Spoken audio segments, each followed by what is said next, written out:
All right, so there is a book that I have recommended to more Christians than any other over the last several years, and it's titled All That Is in God, Evangelical Theology and the Challenge of Classical Christian Theism.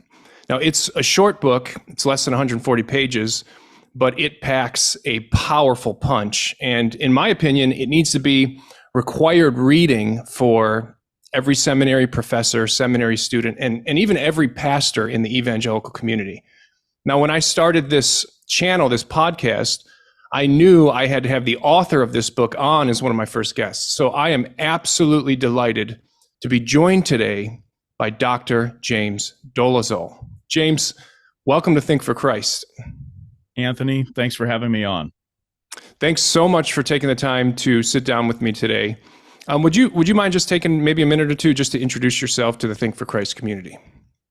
Sure, happy to. I'm a professor of theology at Cairn University in just a little bit north of Philadelphia, Pennsylvania. And I think beyond that, married, 3 children, and have taught at Cairn now for a little over 10 years. Prior to that was doing graduate work at Westminster Theological Seminary in Philadelphia, and have a great interest in classical theism, as do you, and I hope many of your listeners. And so thrilled to sit down and talk about this today. All right. Well, the subtitle of your book is Evangelical Theology and the Challenge of Classical Christian Theism. So, James, what is classical Christian theism? Well, I mean, maybe the way that its name indicates, it's something of a broad consensus. Classical is always relative, I suppose, to where you stand in history. It's at some point classical was contemporary, and I hope classical will be contemporary again now. But we're talking about a certain hardcore set of convictions with regard to God's being and nature. And then when we talk about classical Christian theism, we mean also with regard to his triunity. And it's not a it's a hardcore set of convictions that really hangs together, not just logically, but in a metaphysically necessary way. And if I could put my finger on that one thing that they're all committed to, that these classical Christian theists, that gives rise to a set of doctrines or understandings of God's nature, it would be maybe positively his absoluteness, negatively his irreducibility. Now, why be committed to either of those things, especially as a Christian? Why should we be committed to it? The way a lot of the early Protestant confessions put it, following the language of the 39 Articles of Religion, that God is most absolute. As opposed to what exactly? Relatively absolute things, like an angel, for instance, would be a relative absolute. They aren't as contingent as you and I are, because they're not composed of material and immaterial. They're purely immaterial creatures. So they're more absolute and stable in being, so to speak, than you and I are. But God is most absolute, the one who is utterly irreducible in being, that he can't be, as it were, broken down metaphysically to units of being more fundamental than himself.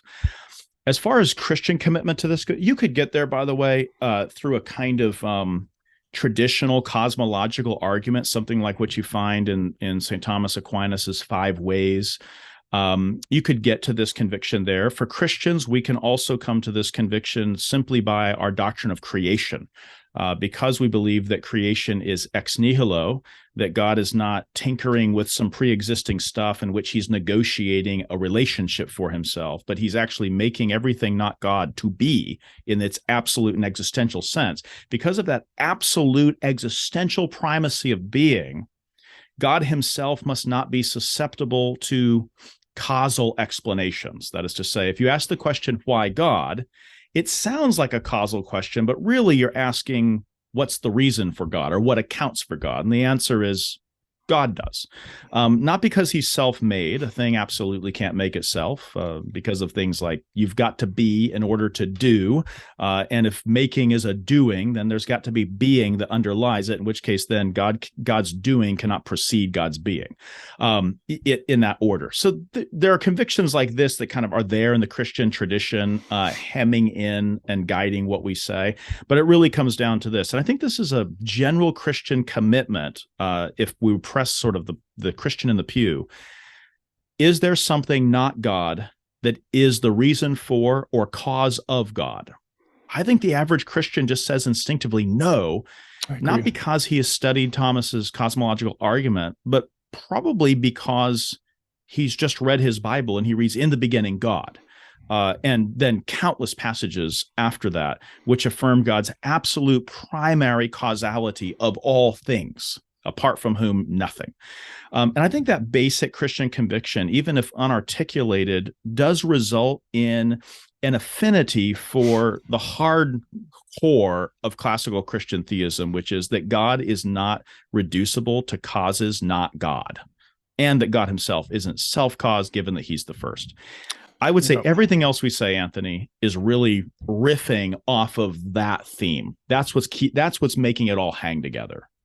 Absolutely. I love the way that Edward Feser actually puts this in his article in the book Classical Theism and the Routledge Studies of the Philosophy of Religion, a book that you actually contributed a chapter in on divine impassibility, which we'll talk about that here in a minute, which was fantastic, by the way. But Feser says that what is classical theism? Well, it's the belief that God is the ultimate reality in the order of being, and he is the ultimate explanation in the order of knowing. So I think that's a great way to sum it up, that as Christians, if God is not ultimate, if he is not the ultimate being, then we ought to be looking for the ultimate being still. We ought to be looking, what is in back of God? What is behind him? Because in order to explain reality, we've got to have something ultimate. And as Christians, this is non-negotiable. God has to be that which is most ultimate in reality. So I think that's great. In the first, that's a great chapter, by the way, just giving an orientation to this topic. Yeah. So in the first chapter of your book, you address models of theism, and there you say that there are two distinctly different models of Christian theism that are presently vying for the heart and mind of evangelical Christianity. One of them is classical theism that you just introduced here, and the one that you're espousing and defending in this book. The other is what you call theistic mutualism. What is theistic mutualism, and how does it differ from classical theism? It sometimes goes under the name theistic personalism. So if you're looking in the literature, when Brian Davies or others in that sort of modern Thomist talk about theistic personalism, I'm more or less talking about the same thing. I chose the term mutualism only because mutualism has a connotation of give and take, in which one party gives to another and another receives and then inversely, that party that receives is also a giver and gives something back to the giver. And so God may be in this relationship for theistic mutualists the primary cause, but he's not the ultimate cause in the sense that he himself also receives causal operation upon himself. In other words, God is among the things that are done unto, if I can say it that way. And theistic mutualism has, I don't want to suggest that it's some kind of monolithic movement. It's certainly it's a nickname I've given a sort of commitment that has a lot of different expressions. Mm-hmm. Maybe on the most progressive end would be something like an evolutionary theism, almost a kind of pantheism where the world's development and God's development are the same. But then that's not really, if it's pantheism, it's not really mutualism because there is no real distinction between God and the world. It just sort of collapses into a monism at that point. So I don't think that mutualism would describe pantheism. But if you step back from pantheism to something like process theism, and this would be a more extreme or process philosophy and process theism. I'm thinking here of Alfred North Whitehead, and then later in North America, Charles Hartshorne, where God is involved with the world in a way where the world is acting upon God so as to actualize his potential. God is literally becoming what he was not apart from the world's causal operation upon him, so that there are aspects of reality, actualities of being in God, which are in fact the effects of creatures causally operating upon God, rendering God to be in such and such a way. In fact, maybe the most brazen of all of those would be Whitehead, who says, this is nearly a quote, I think, it is as true to say that God creates the world as that the world creates God. Mm-hmm. And what he means is there's a mutualistic, actualizing, give and take relationship moving in two directions between God and the world. God is a great and wonderful relative being in the world relative to the causal operations of other things upon himself, even though he's superior to them in all sorts of ways. Hartshorne more or less adapts that to theology more broadly and says that's what the Christian ought to endorse. Now that seems pretty extreme, especially because I'm in this book at least discussing evangelicals, and evangelicals have rightly been wary of any language like that. I mean, it should sound offensive to our ears that it's as true to say God creates the world as that the world creates God. Absolutely. Yeah. I mean, and I think most Christians, even many of whom I probably am critiquing in this book, would share with me a revulsion of that notion. Nevertheless, and then here's the kicker, I suppose, in some sort of softened and highly qualified way, this notion that the world or creatures in it act causally upon God has in fact ensconced itself in modern evangelical conservative Christian theism. Those that would never claim open theism or process theism as their outlook. And yet they do believe, nevertheless, that God is quite literally affected by and acted upon by the world so as to produce alterations of being in him. Now, I'm using the language of, Anthony, I'm using the language of being here because I think that's what's going on. Often the explicit language of being or actuality is not identified. In other words, it's an inarticulate position, at least as far as being goes. I'm trying to give articulation to the implication of the view. So I'm using a kind of metaphysical, ontological language to describe what the view must mean. But I think this is, so you have a sliding scale. The question I'm identifying early on in the book is among theistic mutualists, there are these great galactic battles that go on, but they're not battling the question of mutualism. On that, they are all committed. The world acts upon God in such a way as to produce new states of being in him. Like that's the hardcore commitment of every flavor of theistic mutualism. Where they do battle with each other is over the question of whence comes these changes in God. Not necessarily, well, they do disagree on who causes them. So like, I'll give you a conservative example. Karl Barth would be a conservative example, and almost in a certain sense, not quite a theistic mutualist in some respects, because Barth will say that God undergoes changes in himself, but he's the agent who is doing the changing. And so he's agent and patient, sort of like a physician who puts stitches in his own left arm. He is, with his right arm and his medicinal arts, he is the agent from which the healing arts go forth. And with regard to the wound that's being cleansed and sewed, he's the patient. And so, I don't know who gets the bill and who gets paid. Maybe no one. It's a wash, but you get the point. Like he's the doer and the done unto, because he's composed of active passive potency. That's Barth's view of God, at least in his more conservative moments, so that there are events in the world for which God produces a corresponding change in himself that correlates to the world, but it's not, I'm thinking of Barth's more guarded moments here, but it's not necessarily the world itself that is acting on God. It's God acting on himself in relation to the world that he has ordained and decreed. Uh, I'm not sure of that technically, at least in that version. There are other places in Barth where I think there's definitely mutualism, definitely his view of the incarnation as and that as somewhat constitutive of the person qua person. At least if Bruce McCormick is to be trusted in some of his readings of Barth, would definitely land Barth in a kind of process theism. Right. But the evangelicals that I'm concerned with actually will say that no, it is the world itself that is acting upon and affecting God. By the world, I mean any agent or doer or thing in it that is actually producing the changes in God. And that the reason that we ought not be terribly disturbed by this notion is that God is the one who is, perhaps from all eternity, sovereignly ordaining to be affected in just such a way. And so we're told, as long as God is in control of the process that he himself is undergoing, he's a patient in the process, but because he sovereignly is the one who is controlling the agents who are really affecting him, all is well.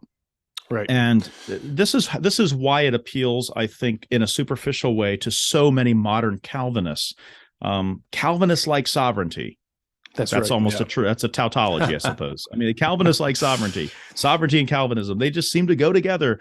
And there's a tendency to think the more sovereignty, the better. And so someone like John Frame, who I definitely would identify as a theistic mutualist, John Frame will talk about God's lordship, but one of the objects or the subjects, depends on how you want to look at it, of God's lordship is God's own self. So that God is actually Lord of God. And God is sovereign over any, and this is like a self-sovereignty, so that God is controlling the changes within God, even controlling the world to bring the world in such a way that it changes God. And this is a kind of sovereignty of God over God. Yeah, which is an interest. I think this started to sound strange to me, though, Anthony, because I realized in the 16th and 17th century, I couldn't find any Reformed theologians that talk about God's sovereignty as if its object is his own intrinsic life and being. That's a very recent, modern, let us just say, Calvinistic post-Hegelian Calvinism finds this a plausible notion. And so that was, I began to be concerned. Sovereignty was always a relative property. It's something we say about God vis-a-vis the world. It's not something that God exercises over himself intrinsically. Right. I think it's helpful to think about regulative principles. This is something else that Feser talks about in that first chapter of the book. He says for classical theism, the regulative principle is God's ultimacy, right? That is the principle that's going to guide even our hermeneutic in certain places when it comes to theology proper and the task of systematization and so forth. It sounds like for a lot of those in the Reformed community, which I consider myself one of them, the regulative principle so often just becomes the sovereignty of God. And that's the principle that needs to be upheld and protected. What about the other theistic mutualists? What about those who aren't, let's say, persuaded by the Reformed position? What is the motivation for them, do you think, for theistic mutualism?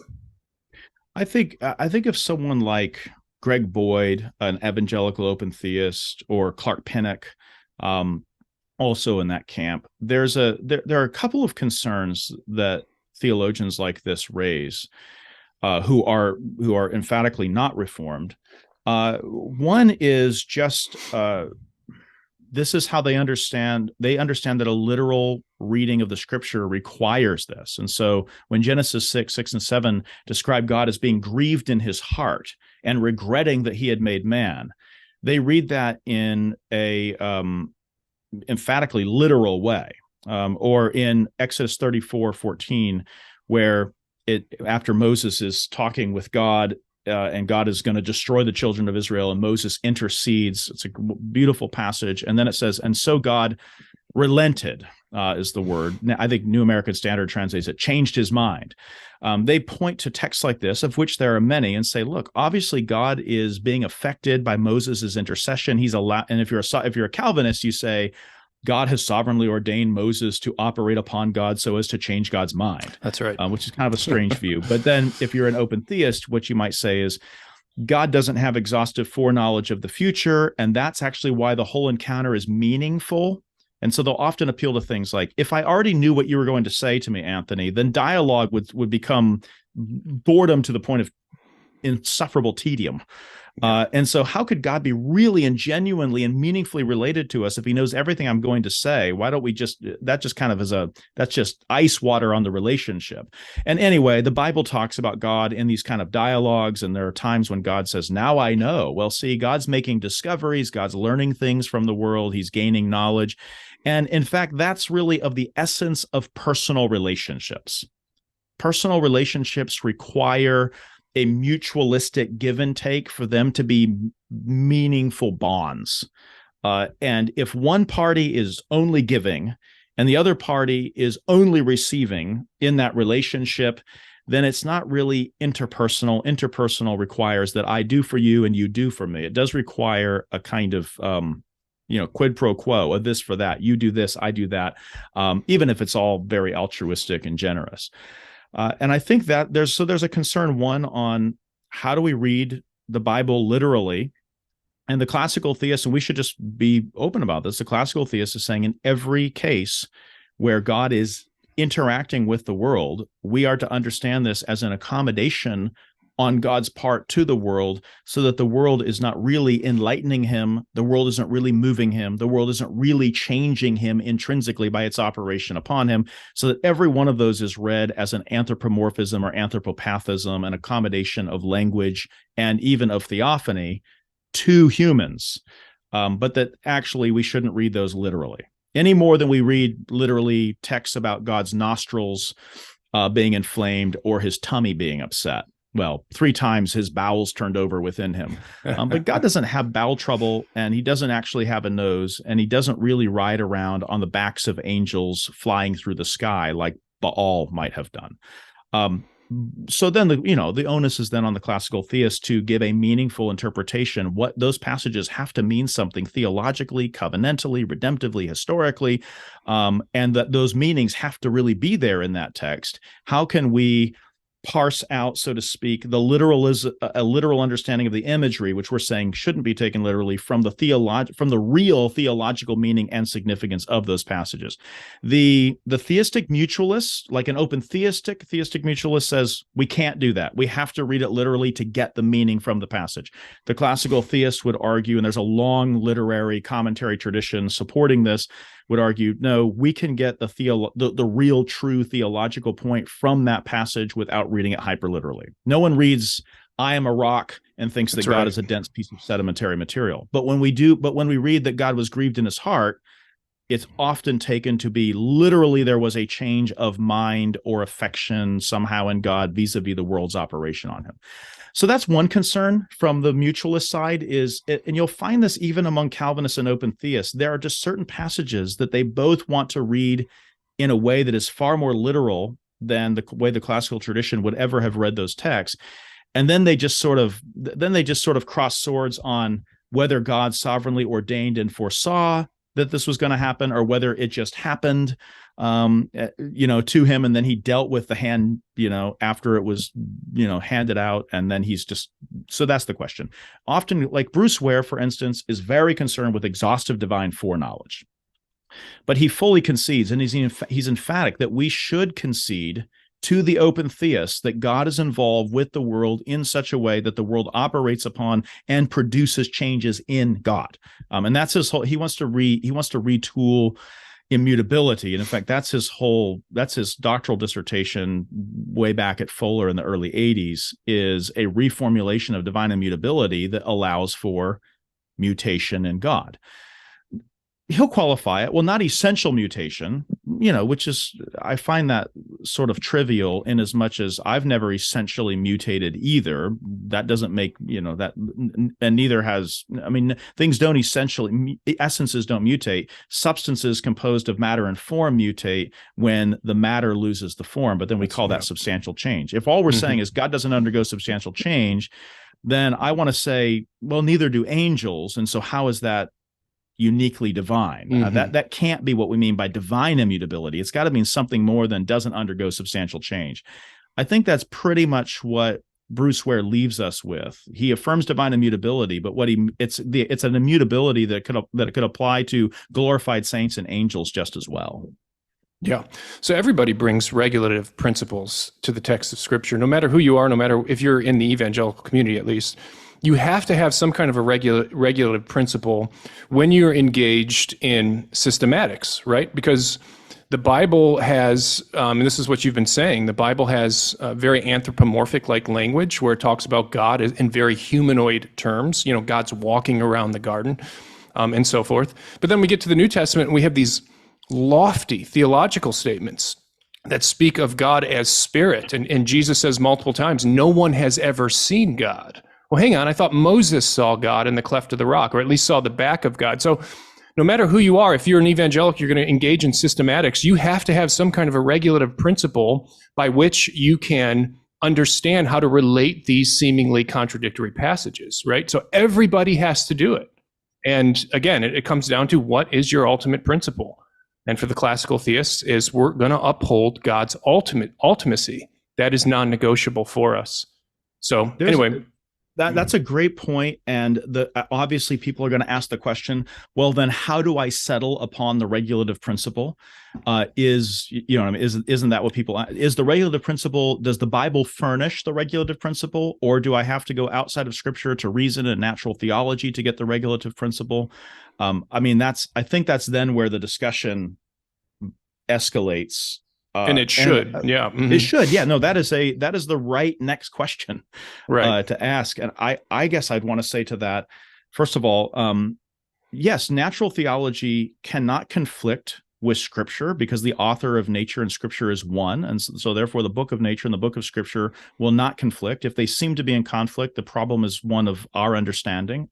Just in principle, I want to say that, but I think the answer, though, is that no, the Bible does furnish the governing principle, and it furnishes actually in its very opening words, which is in the beginning God. And if any interpretation that you give of anything subsequently said of God requires an undoing of this absolute primacy of being, then at that point we're not talking about God as Scripture understands him. We're talking perhaps about one of the gods of the nations, who's kind of, and this is how the gods of the nations are. The gods of the nations are very mutualistic. Mm-hmm. They give, of the pagan religions, ancient Near Eastern, Greek, Roman, they're full of passions. They're multi-parted. They're definitely in time, and they're definitely being affected by the things that we do and say.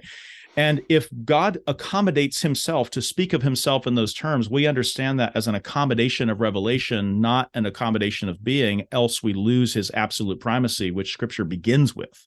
And so I think so you're going to deflate, maybe put it this way, Anthony, a way to think of it.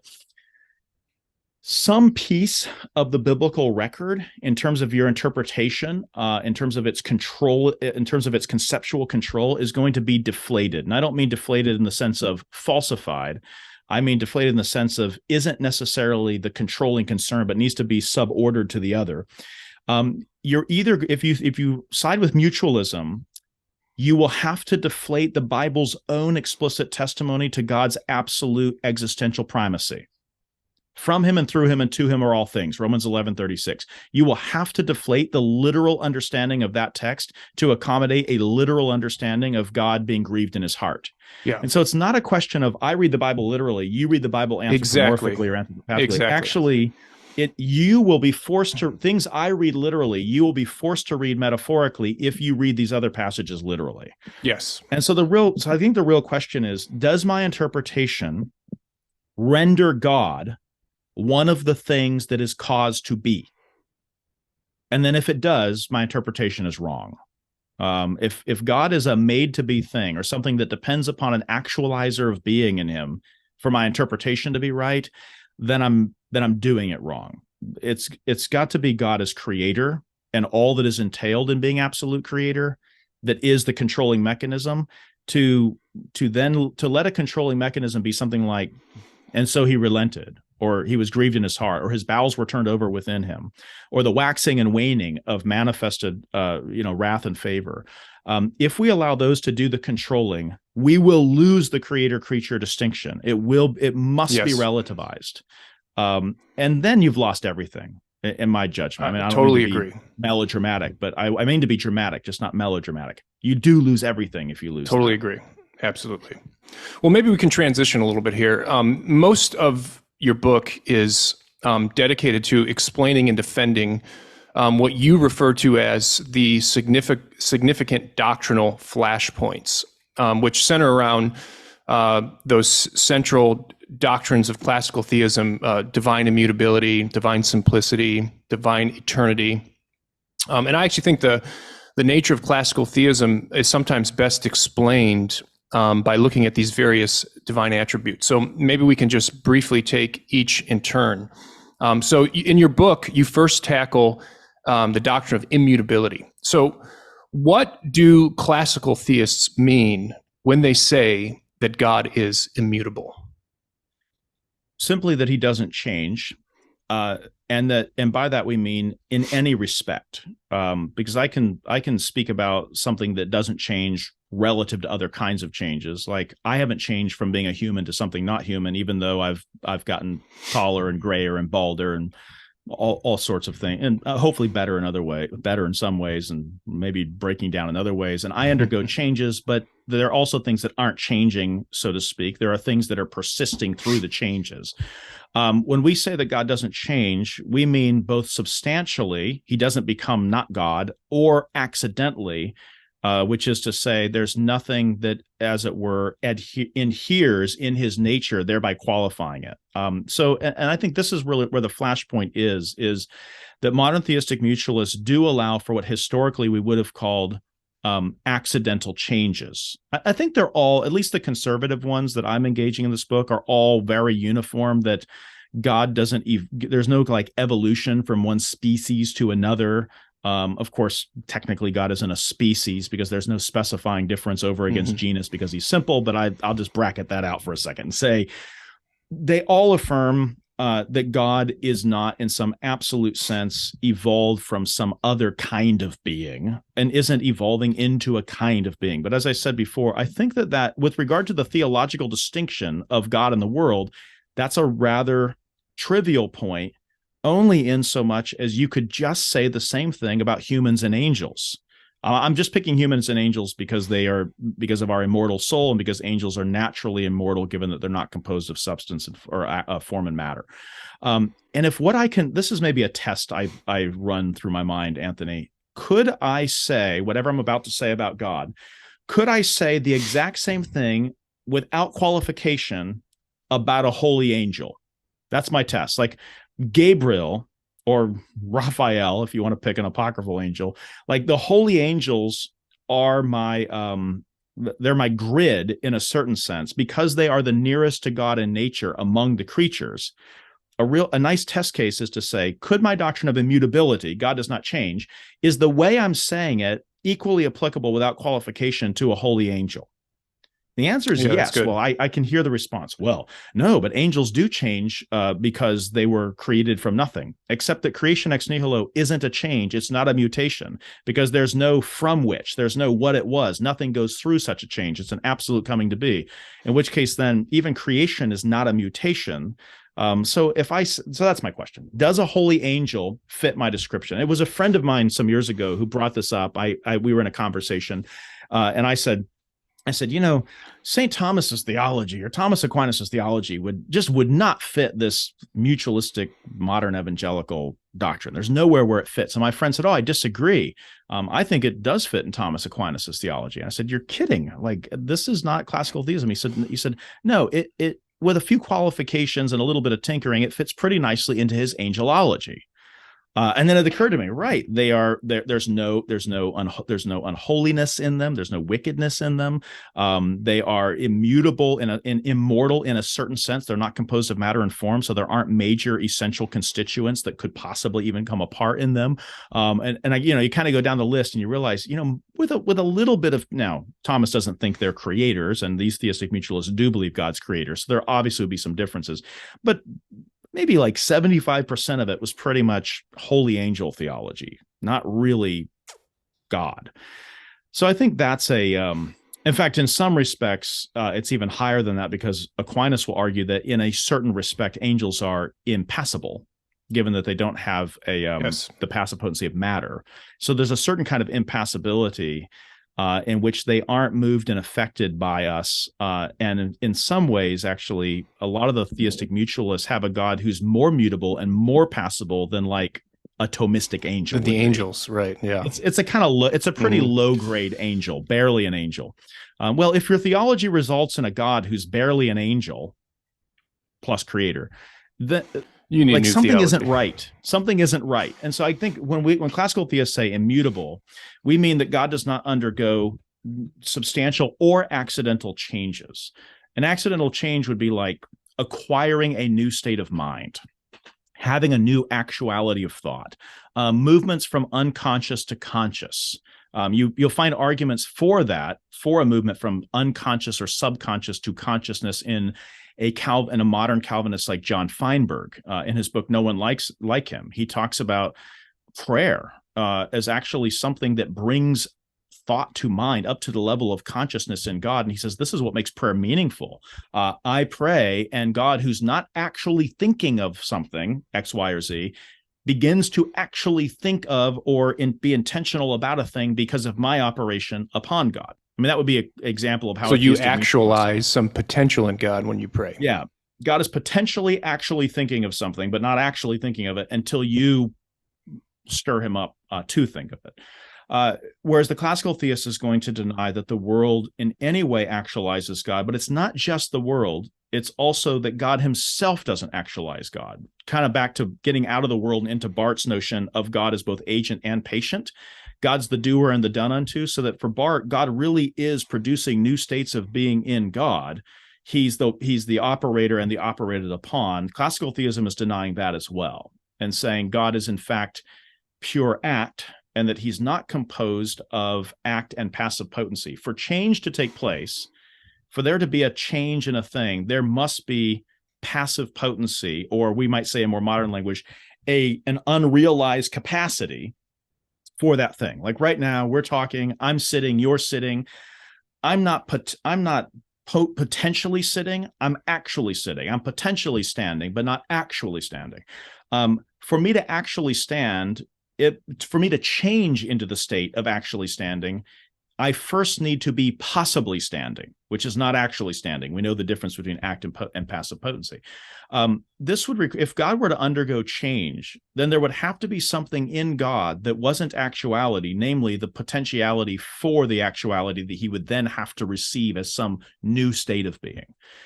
God is fullness of being. He's infinite in being. He's unbounded in his blessedness of being. His name is I am, but not I am in a contracted way. So I can say I am, but I always can, every time I use this of myself, or Anthony, if you say it of yourself, we're contracting our little statements of I am. So I say I am sitting.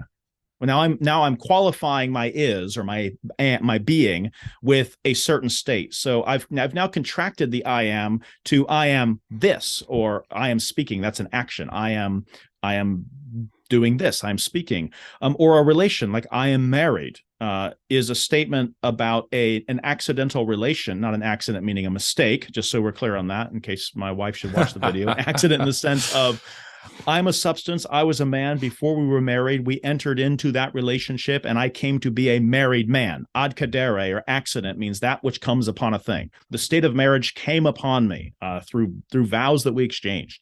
What we're saying with regard to God is that states of being don't come upon him. And the reason is because states of being aren't lacking in him. And I think this is the fundamental reason. If God is infinite fullness of being, there's nothing he can become because there's nothing he isn't. Now, I know people will say, well, he isn't forgetful, so there's something he isn't. But forgetful isn't a state of being. It's a state of non-being. It's a state of not knowing. So sometimes people will pick things like, well, God isn't sinful. He's not a liar. See, there's something I can do, lie, that God can't do. But actually, what lying is a failure to tell the truth when you ought to tell the truth. So that it's actually not being, it's a lack of being where being should be. So if you take a privative account of contracted states of being, sitting is a contracted state of being.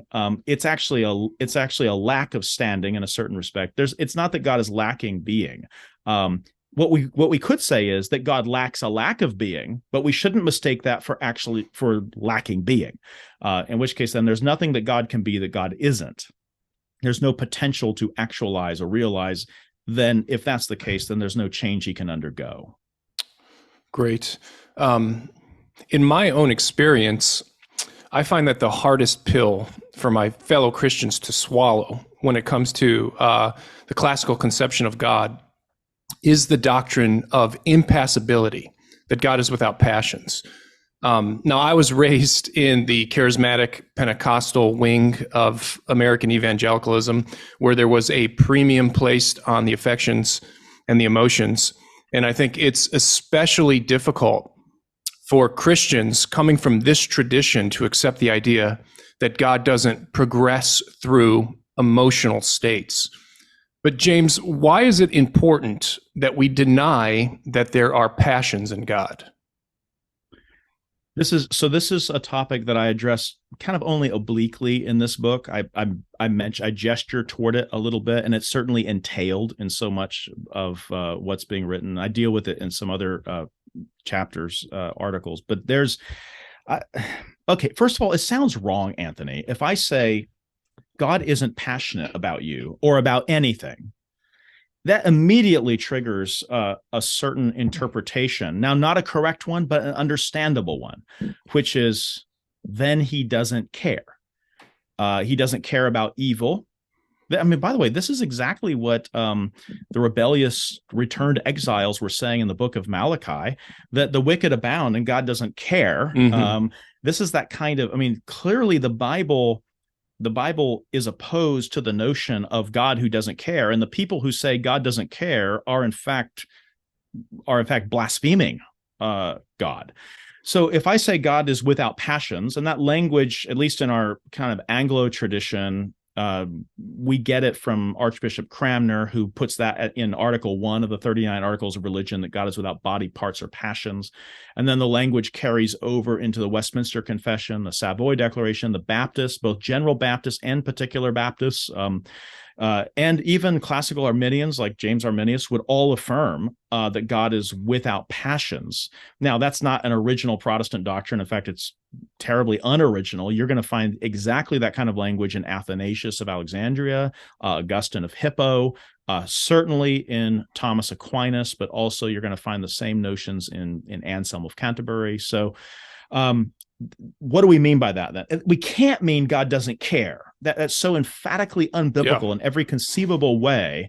How could Christians down the ages in Africa, Western Asia, and Southern Europe, Orthodox, Catholic, Protestant, Calvinist, Arminian, and all various denominations, and let's put in Lutheran Orthodox as well. How could they all have once said God is without passions and read the same Bible that we're reading?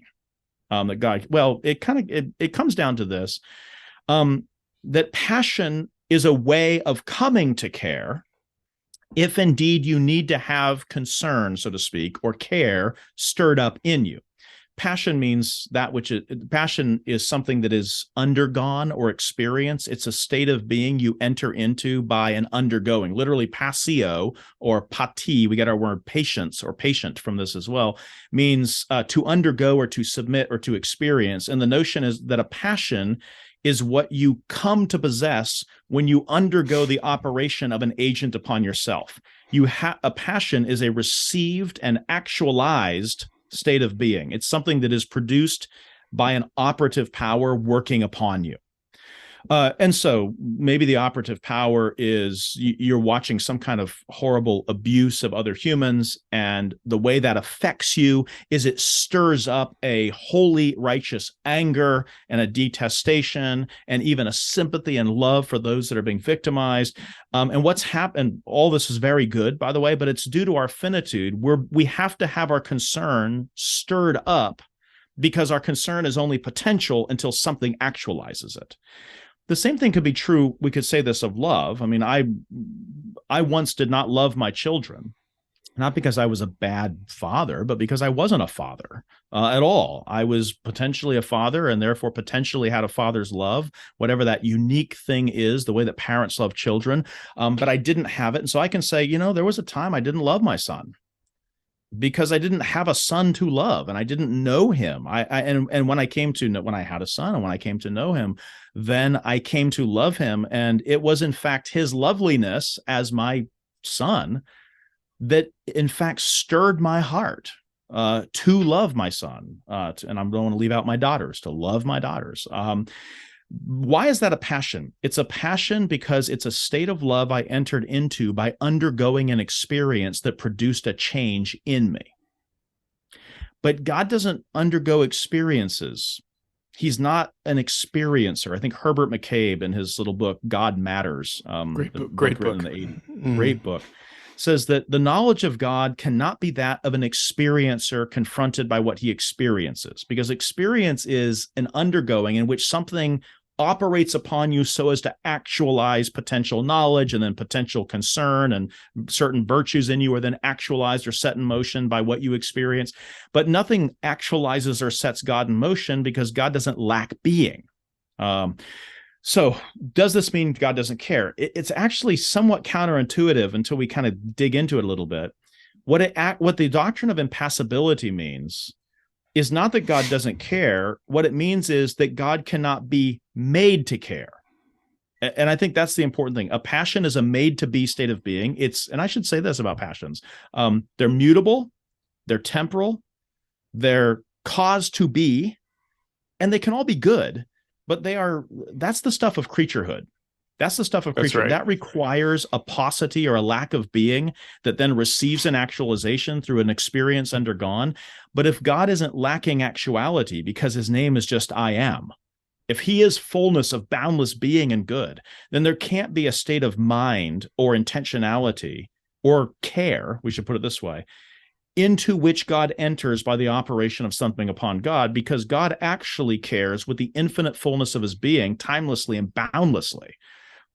In fact, really what impassibility is saying is that God doesn't have passions because God can't care more. And that what we're saying is that God cares with the infinite unboundedness of his own divine goodness, which is his being. So that if God loved you passionately, that might sound great. Oh, passionate love sounds like intensity. There's actually a love that is infinitely more intense than passionate love, and it's impassible love. Love that is identical with the unbounded being of God. God is love, so that if his love were a passion, it would be a state of being he possessed that would be really distinct from himself. Like I possess the state of being seated, but I'm really distinct from being seated. And I know this because when I get up and walk out the door in a little while, I'm going to lose the state of being seated, but I'm going to still be me, so that I and my being seated aren't the same reality in me. They're distinct in me. God and God's love are not distinct. God's love is God. So that he loves with the infinite fullness of his being, which is an intensity that is completely incommensurable with passionate love. Passionate love is an intense, created, mutable, temporal state of being. I want to say, I don't want God. If God loves you passionately, pity you. Really? Like if God loves you passionately, that's terrible. Actually, what you want is God who loves not passionately, because that's an accidental, mutable, temporal, corruptible state of being, corruptible only in the sense of metaphysically. But if he loves you with the fullness, with the boundless intensity of his own I am, of his own being, because God is love, if he loves you without passion, if he loves you just with his own self, that's an incalculable magnitude of love and intensity. And I think this is the beautiful thing in divine impassibility that's missed by the critics. The critics think, well, then God doesn't care. What we're really saying is God cares boundlessly. So they often will accuse classical theism of having a God who's sort of like cold and distant. In fact, our God couldn't be hotter or nearer. If I could, classical theism is exactly the opposite. The implications are so exactly the opposite of what critics like Clark Pinnock and Greg Boyd and even John Frame's criticism of certain aspects of classical theism. It's exactly the opposite, actually, of what the critics are saying. Yeah, and they'll often say, well, your God is somehow static or immobile or lifeless. And I think, well, you just don't understand what it means to be pure act. If you're saying these things about God, then you don't understand what pure actuality is. God is the fullness of existence, lacking nothing that, could be part of being. Would be bad. Immobile would be bad. if by immobile you meant lacks a state of being that he should or could move into. Correct. But if you're immobile because you're infinite actuality, you're perfect, because there's no past, then that's a perfect boundless immobility, which is to say, this is a dynamism more dynamic than the most frenetically movable thing in the world. Absolutely. But I think that's the beauty of this. I hope that modern Christians rediscover classical theism because there's a kind of indescribable, incomprehensible wonder and loveliness in it that should just buoy up our hearts. It's so worship-inducing. It's so worship-inducing, and it gives you confidence. I mean, you don't want a God who goes through states of passions. You don't want a God who changes. I mean, this is something I was talking to some of a Christian theology group that we have at our church.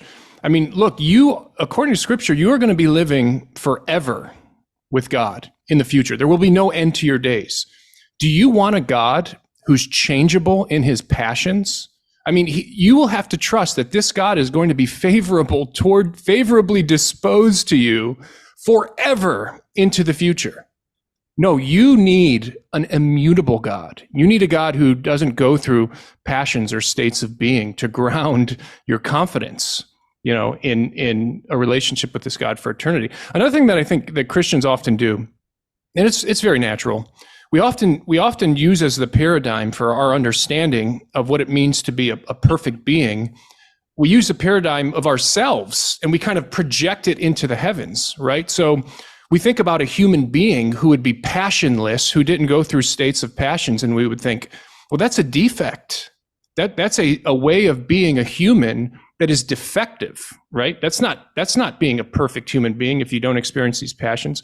And we just get off on the wrong foot, don't we, when we do that? It's just the backwards way of going about thinking about God.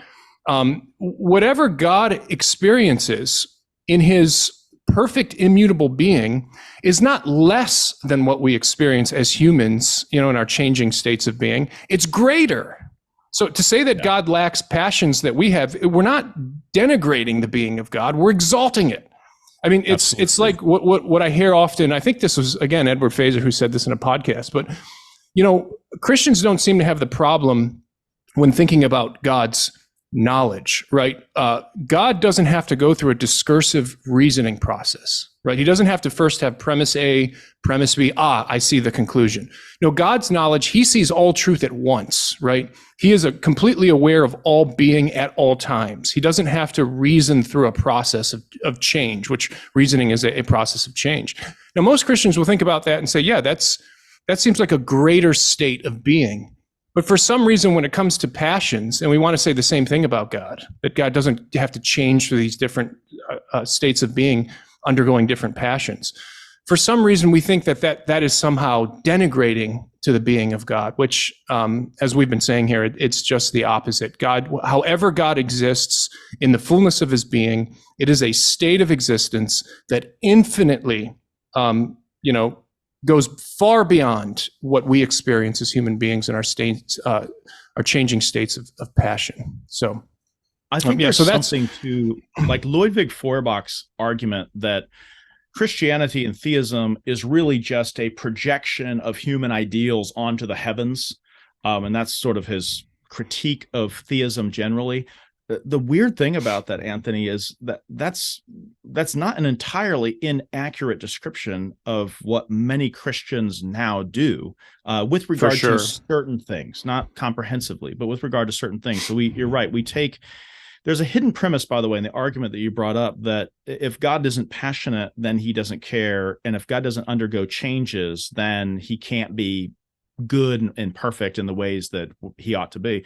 The hidden premise is that God lacks something that God needs, and that if he doesn't go out and get it through some experience or operation, that he's going to himself be, as you said, defective, which is an interesting notion, because there's a real sense in which defect means that which fails to be made. And so there is a certain literal sense, if you want to be egg-headed about this, in which God is defective in the sense, but not really, in the sense that God isn't even a made thing at all. Right. He's not an artifact. Yeah. Even it's interesting. In Francis Turretin, I came across a phrase some years ago in which he says, "God is perfect, comma, as it were." And I like it jolted me. I'm like, perfect, as it were. You better say he's perfect and not qualify it. But he does qualify it, because perfect means that which is completely or thoroughly made. Fec, F-E-C. Like we get our word fac or facere, factum from this. Technically, God isn't perfect because he's not made. But because when we talk about something being perfect, being made, completely, the idea is lacking in nothing. And so we use the lacking in nothingness idea of perfect, and we transfer it to God. But even there, our language is being used in an accommodated way. God is it used to be that classical theists, Catholic or Protestant, were aware of this kind of human shape of our language, and they knew how to qualify it. Turretin knew to say God is perfect as it were, if what you mean is literally according to the lexical definition of perfect, because he has something in common with something perfect, but he's beyond completely made because he's not made at all. Right. Fullness of being. So in chapter 3, you tackle the classical doctrine of divine simplicity. By the way, for those listening, Dr. Dolezal has also published an excellent book-length treatment on the doctrine of divine simplicity called God Without Parts. So definitely want to check that one out. So James, what do we mean when we say that God is simple, and why is it such an important element for classical theism? Maybe as far as negative theology goes, the most important, as sort of the tails side of the coin with pure actuality. Pure actuality and the implication of divine simplicity that follows from it are, in some respects, the sort of thing without which nothing. Even immutability. I start with immutability in the book because that's where so much of the sort of mischief is going on. But by the next chapter, I'm trying to get into the fact, chapter 3, that in fact, what underlies this is a loss of the doctrine of divine simplicity. So when we say God is simple, we don't mean it in the customary sense of dense or thick or simplistic or even easy to understand. In fact, he's incomprehensible. I might just even add right here, Anthony, that he's incomprehensible because he's simple. It's because of his absolute simplicity that he's incomprehensible to us. So what do we mean by that? We just mean that God is not composed of parts.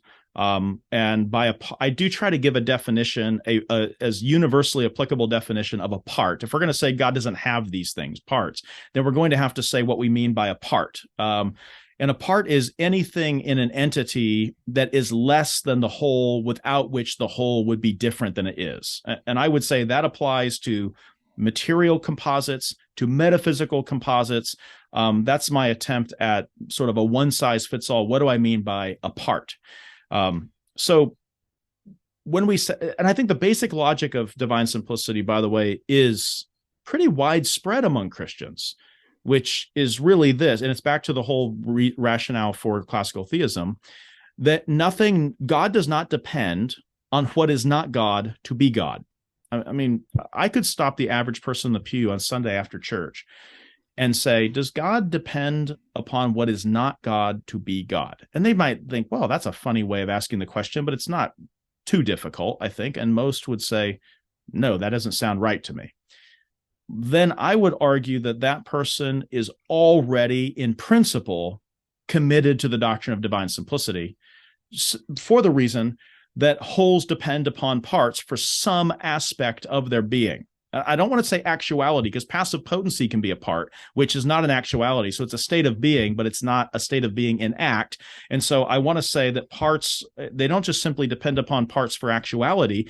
I also depend upon parts for potentiality. In other words, I have to have being able to stand, which I'm not currently standing. Being able to stand is a real state of being in me. You could slow it down and say, I really am able to stand, so that there's a real sense in which it's not absolute non-being, it's just not actuality, it's that passive potency state of being. So that's a part. And I have parts that are in potency, and I have parts that are in actuality.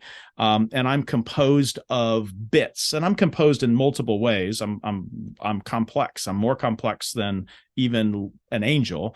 I'm composed of matter and form. Or put it differently, my soul and my body are not the same. I think Jesus affirms this when he says, don't fear those that could destroy the body, but him who could destroy body and soul. He seems to distinguish those two.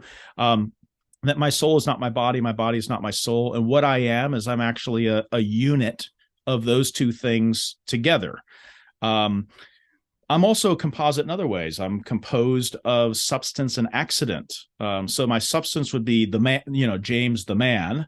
And then the accident would be James the man plus talking, James the man plus balding, James the man plus married, James the man plus running, which I only do when I absolutely have to. But these are action, or James the man in pain, James the man hurting because I stubbed my toe on something. Then I underwent, so I'm an undergoer, I'm a doer, I'm in relations, these are all things I am over and above being me, because there are times when I'm not sitting and my toe hasn't been stubbed, and I wasn't married once upon a time. And so these are all states of being that came upon me. So an accident is that which exists in a substance and cannot exist in itself. So like my state of being doesn't have an existence apart from me. It depends upon me for its existence. Like when I leave this room, my sitting isn't going to be like waiting here for me. It's going to be gone. Yeah. The same thing though, inversely though. So while my accidents depend upon my substantial existence for their existence, there's a certain sense in which I depend upon them. I need something over and above my humanity and over and above my substance to be actually in a state of being seated, or a state of speaking, or a state of being married. These are states of being that give me forms of being that I would lack without them, and they gain from me existence that they would lack without me. And so there's a kind of give and take. Accidents actualize me formally, and my substance actualizes them existentially as they exist through the existence of my substance. So here's the whole point. But the total package is not reducible to either one of those points. You couldn't just say James is human. You have to say James is human plus talking plus married plus seated. And I'm not, even James is human. Even my humanity is reducible to a formal part, my soul, and a material part, the body that has the soul. So that here's the point. As a man, I'm dependent on all sorts of things that are not this man to be this man. I'm dependent on a soul. I'm dependent on a body substantially. And then I'm dependent upon other forms, relations, actions, passions, qualities, like a tan or not being tanned. I'm dependent on all sorts of other forms over and above my humanity to be a man of this sort. Sortalness comes through accidents, accidental sortalness. All right. So what the point is, I'm reducible to all sorts of things, not me, just to be me.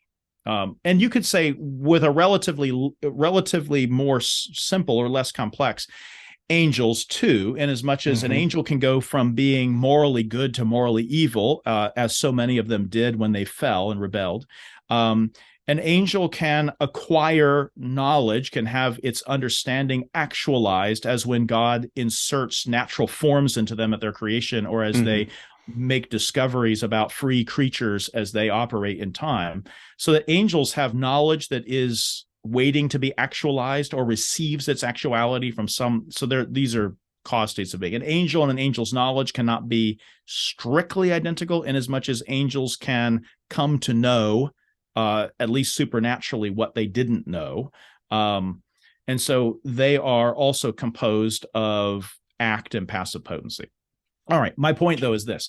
Those are metaphysical compositions. And then there are material compositions, bits outside of bits that build bodies up. Everything composed of parts depends upon its parts for some aspect of its being, and the parts precede the wholes. In other words, the parts are more fundamental than the wholes that depend upon them in some respect. Easiest thing to think of is like an automobile, and you can think of an automobile with 6,000 different parts. And if you could see all 6,000 parts, the potential of an automobile would be there in front of you, but not the actuality, because there'd be no togetherness.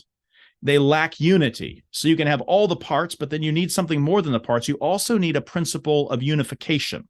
something needs to account for the togetherness rather than the separableness of the parts if the parts actually are part of a whole. Like if you looked at 6,000 parts of a car, every one of them is potentially a part of a car, but at that point, none of them is actually a car part until it's integrated into the whole.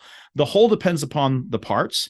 The parts are not the parts lack something that the whole possesses. So wholes are greater than parts. Wholes depend upon parts. God is not a whole that is greater than something upon which he depends as the first cause of being. And this is actually maybe the point, Anthony. Parts are causes. Parts are causes. Yeah. And if we can get that in our heads, that parts, metaphysical or physical, are causes, then it will become very clear, I think, quickly, why we shouldn't say, however we say God is, composed of parts can't be the right thing to say. Yeah. And the way you put it in the book is, if God is not simple, that means he's doubly dependent, right? And this is what you've just been saying, but I like this way of putting it because it just sums it up very succinctly. He would be, first of all, dependent on the parts that make him up and that determine his being. We don't want to say that if God is the first cause, if God is the ultimate reality. We don't want to look behind God or at the base of God or that which makes God as the source of God's ultimacy, right? So he would be firstly dependent on the parts that make him up, but then secondly, he would be dependent on an external cause that we would have to appeal to in order to explain, just as you said, how all of the parts of God have come together into the being of God. And the problem is, and of course, no evangelical Christian wants to do that. No one wants to look to the parts that are fundamental to the being of God. Certainly no one wants to look to an external cause that explains the parts coming together in God. But yet there are a lot of evangelical Christian theologians and philosophers who they want to affirm God as the ultimate being, but they want to deny divine simplicity. And from my perspective, what you're left with is a kind of brute contingency at that point, right? Because you have a God who is composed of parts with no ultimate explanation as to why we have this particular God composed of these particular parts, right? So in that case, it's like a kind of bruteness. And we don't even let atheists get away with this kind of bruteness, do we? You know, an atheist wants to appeal to, I don't know, maybe the universe is the ultimate being, or whatever happened at the Big Bang, whatever that state was, maybe that's ultimate. Well, we don't let them get away with that because that doesn't explain anything, right? We want an explanation that is a sufficient reason for the existence of absolutely everything else. And a God who is composed of parts cries out for an explanation still, right? Yeah, that's it. I mean, to put it in religious terms, if your God's composed of parts, you need to stop worshiping it immediately. And you need to go and find that which accounts for him, because everything composed of parts does require an accounting more fundamental than the composite. Like if you want to take my Toyota Camry and you want to account for its operations, its even being a car, you're going to have to bring in fuel injectors into the discussion, a fuel pump, a fuel tank, a front bumper, a back bumper, 4 tires, an axle, a steering column, an air compressor for the air conditioning. You're going to have to appeal to thousands and thousands of things, none of which is a Toyota Camry, to account for my Toyota Camry.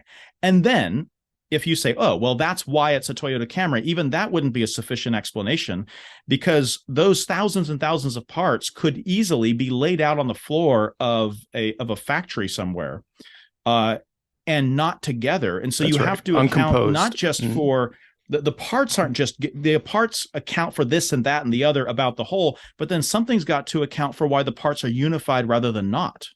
And it's not, and at this point, as soon as you say, well, God's composed of parts, but that doesn't require a unifier, to me, that's special pleading.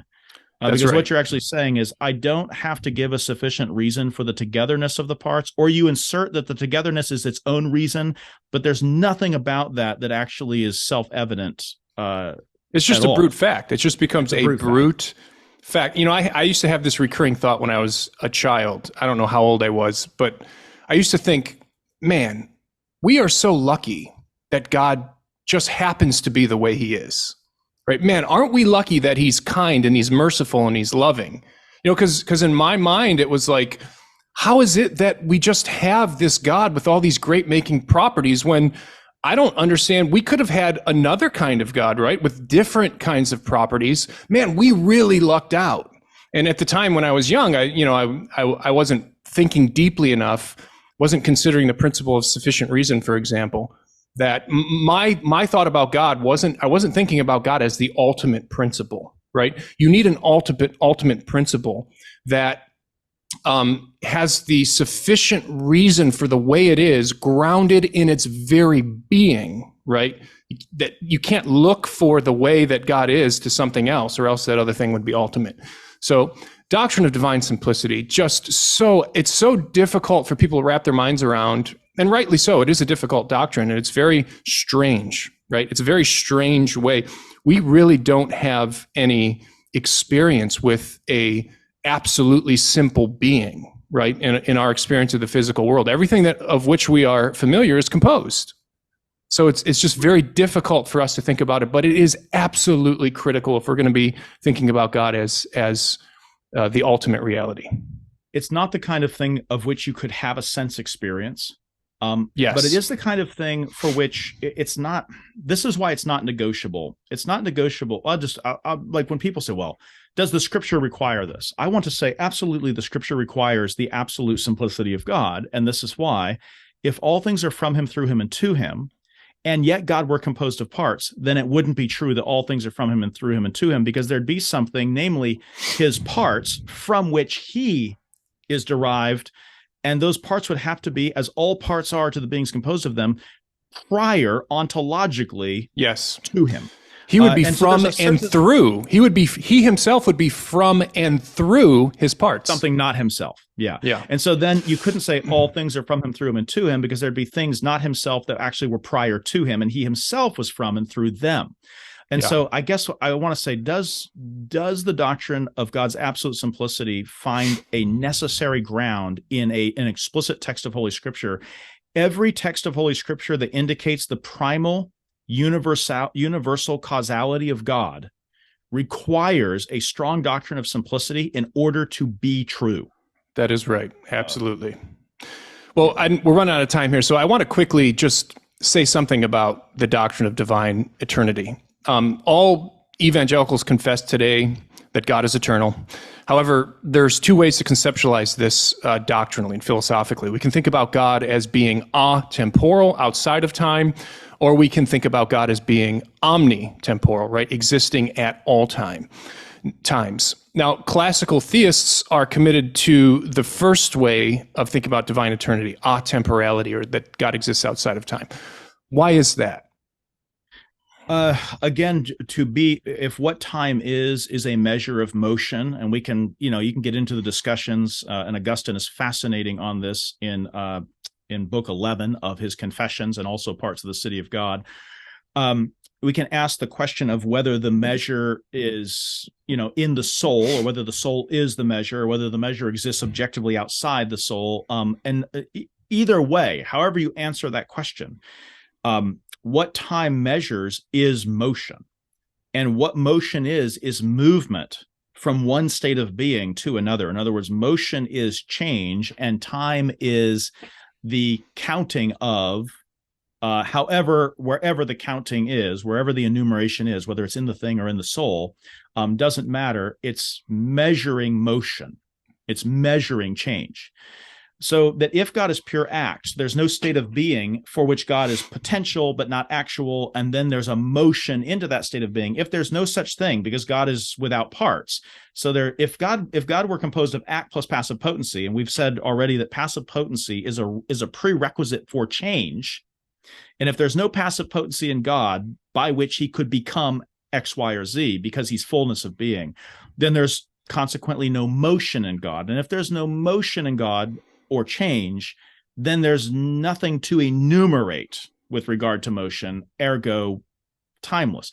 But not timeless in the sense of, and we have to distinguish here, we tend to think of God having an eternal present, but we really have to distinguish between a temporal present and an eternal present.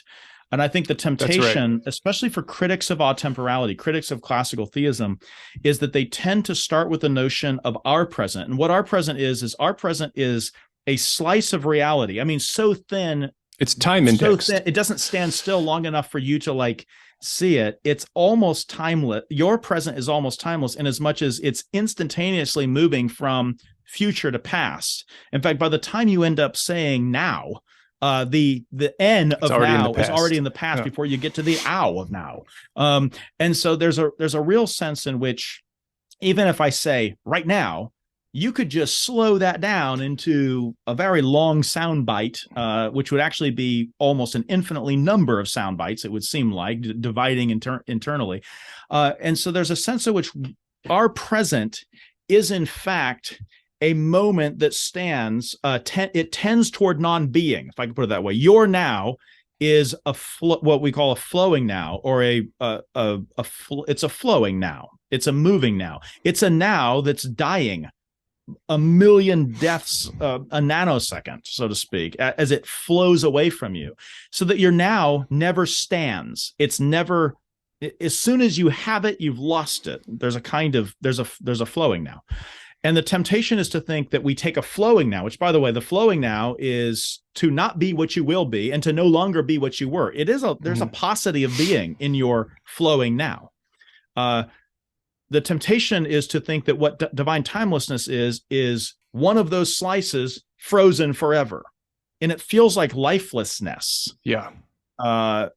Whereas the classical theologians would have said that there's a nunc stans, a standing now, as opposed to a nunc fluens, a flowing now. And the standing now is actually not, God's present is not like our present, a little slice sandwiched between what is no more and what will be, the flowing away from and the flowing unto, because there's no loss of being flowing away from him, and there's no acquisition of being flowing to him, and so there's no flowing through movement or transition. Actually, the fullness of life is in him, but not flowing, not coming, not going, not even being possessed by an experience. That would be an undergoing. Rather, it's the infinite, boundless fullness of is, and that is God, and that is his present.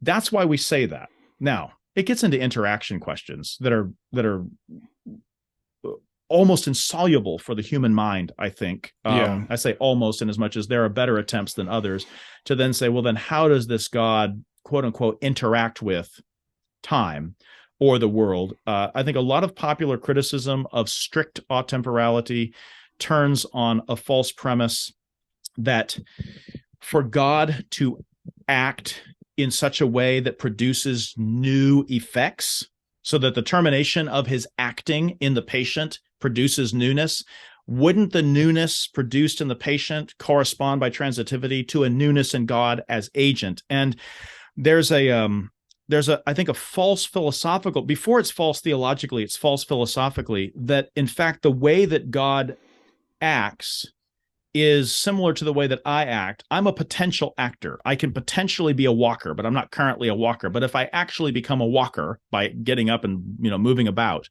then what I'm doing is I'm actualizing a new effect, walking on the carpet, but also there's a newness in my agency as well.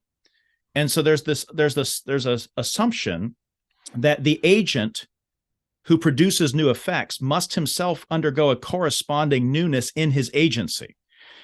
But that's a false philosophical premise. The agent qua agent, this is the formula that everyone's looking for.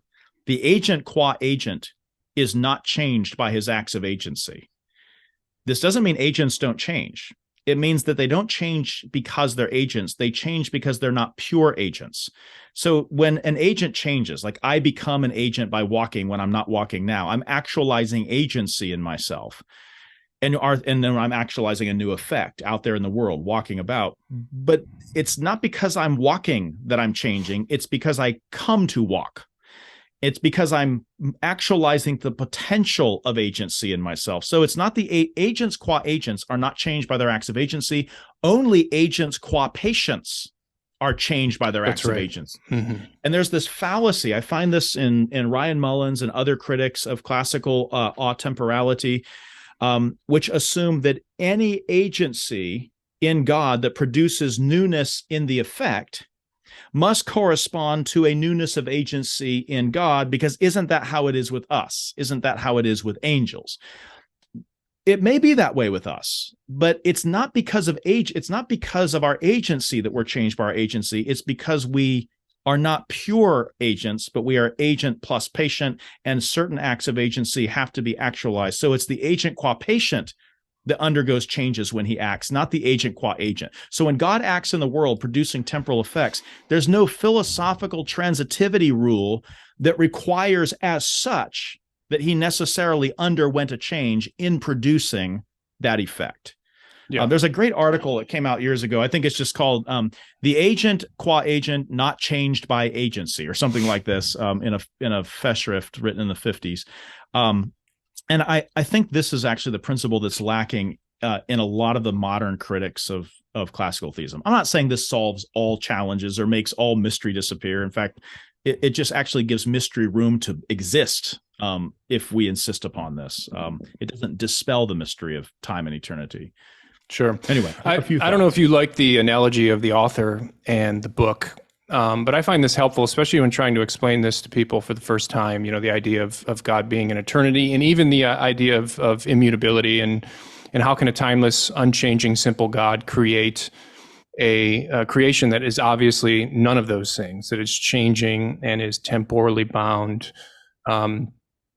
And I often think it's helpful to think about an author and the author's book, right? Or a novel. An author writes a novel, and within this novel, there is a certain kind of chronology, right? It has its own time. I mean, one author can write a book that spans one day within the novel itself, or that spans 1,000 years. One author can do this, and one author can write all kinds of changing circumstances and states of being within this novel. And the author, if the author wanted to, could even write him or herself into the story, right? To interact with the characters in the story. And yet the chronology, the time, the change that's happening within the book, we have to keep what's happening within the novel distinct from what's happening in the author or the agent of that novel. Now, obviously, this is an analogy that fails on certain levels, because in the analogy, the author, the agent, is themselves a human being who is going through changes and processes in the act of creating the novel. But just erase all of that with God. God doesn't go through any kind of change. He doesn't experience states of being. Like you said, creation is not a motion. Creation is not a change. It is just the simple eternal act of God and bringing about a creation that has its own temporal becoming and time and what have you. But just because the creation is suffused with all of this, logically speaking, it doesn't necessitate that there's any of this within the Creator. God can be absolutely simple and eternal and immutable, and yet produce from eternity a creation that has all of those characteristics of change and coming to be and what have you. So anyway, it's a great point. And I think it's one that I think Herman Bavinck says that, with God, eternity posits time. And I think we should put the shoe on the other foot and say, you can say, well, how can an eternal God create a temporal order? But the more challenging question and more scandalous is, how could a temporal God create the temporal order? He would have to then be the absolute cause of an order that actually governed his own being. The philosophical absurdities of, now there's a mystery in the one, but it's not absurd on its own terms, because it still allows for a sufficient reason, even if it's one that exceeds our ability to imagine or comprehend. It's not a contradiction; it's a mystery. Yes, and there's a difference. A world of difference. I think the other one isn't just a mystery; it's a philosophical absurdity that is repugnant to the human intellect. Yes. I'd much rather have mystery and strangeness than intellectual repugnance. Absolutely. Well said. Well said. Well, James, this has been just fantastic. Unfortunately, we are out of time now. I know in your book you do cover what is certainly I would say, the number one criticism of classical theism generally, divine simplicity specifically, and that is, of course, the doctrine of the Trinity. And also there are certain difficulties too when we think about the incarnation, God becoming man. So there are lots left unsaid. So there are there are other criticisms too that we could consider here. So all that to say, we'll have to have you back here on Think for Christ and continue this conversation.